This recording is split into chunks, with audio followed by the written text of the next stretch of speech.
Good morning, and a warm welcome to your show, Sunny Mornings, Venice Beach. I'm your host, Melissa, and it's Tuesday, July 14th. You'll be interested to know. 237 years ago, today, in 1789, Paris crowds stormed the Bastille, a symbolic royal fortress, sparking a popular uprising that pushed for liberty, equality, and new popular participation in government. That breakthrough shifted power toward the people and inspired wide political reform movements across Europe, marking a decisive step toward modern democratic ideals. So now you know. And now, it's time for the Surf Report. Tuesday at Venice Beach. This morning it's looking clean with 2+ feet waves rolling in from the southwest. Conditions stay clean through 9 a.m. before shifting to fair by 10 a.m. and then choppy after 1 p.m. as the onshore wind picks up to 12 miles per hour. Expect the wind to stay onshore through the afternoon, creating some bumps on the surface. Best time to ride is at 6 a.m. with a 0-foot incoming low tide when the southwest swell is 1.5 feet at 14 seconds. And the onshore wind is 1 mile per hour. The first high tide on Tuesday will be 4 feet just before 11 a.m., followed by a 2-foot low tide at 3:30. The nearshore buoy at Santa Monica Pier reads 71 degrees for the water temperature. Conditions start clean at 2 feet on Wednesday with light winds, ideal for beginners. Thursday sees a slight increase to 2 to 3 feet, but choppy conditions develop later in the day. Friday maintains 2 to 3 feet, but remains choppy throughout, with stronger winds making for challenging surf. This morning, it's mostly sunny, and it feels like 74 degrees with no wind. The sunset will take place at 8:06, and will rise again tomorrow at 5:54. It looks like we're in for some mostly sunny weather today, with a high near 75 and a light southwest breeze around 10 miles per hour. If you're inland, it will hit a high of 76. Tonight, expect partly cloudy skies with a low around 70 and light winds around 10 miles per hour. Looking ahead in the weather. Wednesday will be sunny with a high near 81 and a south-southwest wind up to 10 miles per hour. Thursday through Saturday, stay mild and mostly sunny with highs falling slightly to around 79 on Thursday and near 73 Friday and Saturday, and nights mainly in the upper 60s to low 70s. Bonjour, food enthusiasts. This podcast is brought to you by Versailles Cafe and Pastries in Encinitas. Nestled on El Camino Real South, just north of Encinitas Boulevard, this cafe is a haven for culinary delights. Indulge in their amazing Eggs Benedict or their gluten-free crepes. You can grab a panini for lunch or just breeze on through to get your morning coffee. They are open every day from 8 to 5. So stop on by and don't forget to tell them Sunny Morning sent you. In local news, air quality officials have cited LimX LLC for rotten, sour, garbage-type odors coming from its Boyle Heights warehouse after receiving more than 40 complaints on Sunday. The South Coast Air Quality Management District confirmed the smells with local residents and traced the issue to cleanup activities, estimating that 85 million pounds of food have spoiled following a fire last month. They cited Lineage for violating California state code, prohibiting emissions that cause injury, nuisance, or annoyance to a significant number of people or the public. Residents expressed frustration at a town hall meeting, challenging LA Mayor Karen Bass to experience the odor firsthand.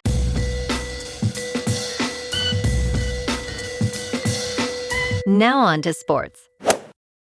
The 2026 World Cup semifinals are set, featuring soccer's heavyweights. Cape Verde's Blue Sharks in Mexico brought joy, while the United States faced a shocking end.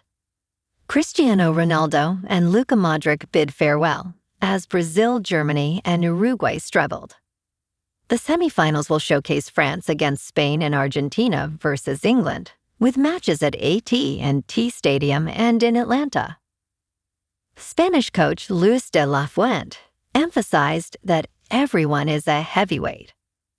Kylian Mbappé, with a record of 12 goals in knockout stages, is poised for a thrilling matchup against Spain's Lamine Yamal. Messi reflected on the challenges of being a defending champion. In local sports, the Dodgers are in trouble. They dropped both games to Arizona over the weekend and got swept with a loss Sunday, falling to 61-36 on the year. Shohei Ohtani went deep in that one, but it was not enough as the D-backs' bats stayed hot. The boys in blue head to New York Friday to face the Yankees at 4-5. But there is some genuine excitement brewing on the pitching side. Justin Wrobleski is heading to his first All-Star game after a breakout season, 10-2 record, 2.69 ERA, and Hall of Famer Pedro Martinez even dubbed him the Shark. Teammates like Freddie Freeman say when Wrobleski takes the mound every 6 days, LA has got an excellent chance to win. The organist at Dodger Stadium is even playing the Jaws theme after his strikeouts. Meanwhile, the Lakers era just ended. LeBron James informed the team Tuesday that he is playing elsewhere next season after 8 years in purple and gold. Rich Paul announced the decision, and the Cavs and Heat are expected to be in the hunt. The Lakers now have $52 million in cap space and are eyeing help at wing and center. Over on the football side, the Chargers locked up safety Derwin James Jr. on a multi-year extension and are banking on tight end Charlie Kolar to break out in Mike McDaniel's new system. Training camp kicks off July 29th at the Bolt. In top news, states are suing to block Paramount from acquiring Warner Bros. Discovery in a significant Hollywood merger. Led by California, the lawsuit argues that this unlawful merger would result in higher prices, lower quality, and less content for film and television. California Attorney General Rob Bonta emphasized that they are fighting for free and fair markets. Paramount, however, claims that the lawsuit could harm entertainment workers and warned that delaying the transaction could lead to significant cuts. The merger, valued at approximately $111 billion, faces scrutiny from multiple states and regulators. In business news, humanoid startup LimX Dynamics is preparing to go public just over 4 years after its founding during the pandemic. Founder Will Zhang stated, "Listing is a must," highlighting the importance of timing. The company recently raised $200 million in a pre-initial public offering round. Zhang compared this to Chinese electric car startups that successfully listed in the United States. LimX's valuation reached $2.2 billion, with participation from international investors. China's investment in humanoid technology surged to $7 billion in the second quarter. The approval process for humanoid companies is accelerating, with LimX aiming to ship thousands of robots to the Middle East. In crypto movement, Bitcoin is down 1% to about $63,000. Ethereum is unchanged at just under 1,800. And XRP is down 1% to $1.08. Moving on to a more local vibe. In our community spotlight on health and wellness, we are working with a national Pilates studio to bring you some free classes, so listen up. Check out Club Pilates, with several locations in the San Diego area.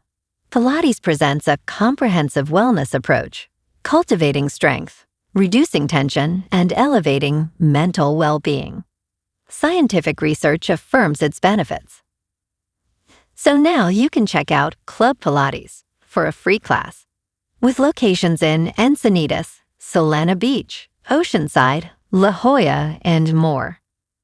Just be sure to tell them Sunny Morning sent you by. And now, back to the show. Let's talk science. Russia is launching a NASA astronaut and 2 cosmonauts to the International Space Station on July 14th. The trio will lift off from Baikonur Cosmodrome in Kazakhstan atop a Russian Soyuz rocket at 10:47 in the morning Eastern Daylight Time. You can watch the live coverage starting at 9:45 in the morning Eastern Daylight Time on space.com or NASA's YouTube channel. The crew, including NASA's Anil Menon, will dock with the International Space Station after just 2 orbits, around 1:56 in the afternoon Eastern Daylight Time.